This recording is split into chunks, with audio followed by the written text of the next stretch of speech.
οδείο κρύπτεται και διώκει τον ενάδει σκοτασμόν.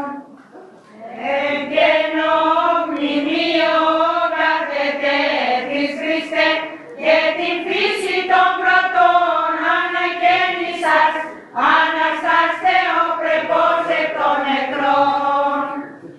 Εις ζωή θανάτου γευσαμένη Χριστός, εκ θανάτου τους βρατούς ηλευθέρωσε και της πάσιν ειδωρείται τη ζωή.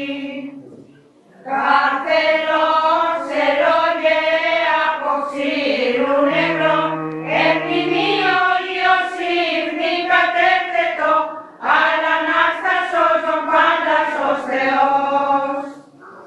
Την πλευράν ενίγης, ο πλευράν υλικός, του Αδάμ εξιστήν Εύα διέπλασας και αξέβλησας χρονούς καθαρτικούς. Ο ζωής ταμείας πως οράτε νεκρός, εκπληττόμενοι άγγελοι έκραζον, πως δεν μνήματι συγκλείεται Θεός. Ο εσχήμος ότε σχηματίζει φρικτός και κυδεύει ως νεκρόν εξημώνωσε και θαμπείτε σου το σχήμα το φρικτό.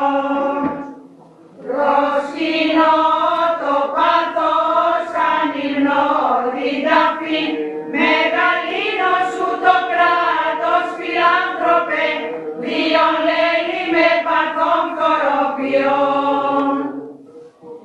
Εκουσίως ότε κατελθόν υπογή, νεκροθέντας τους πρωτούς ανεζέωσας και ανοίγαγες εν δόξη πατρική.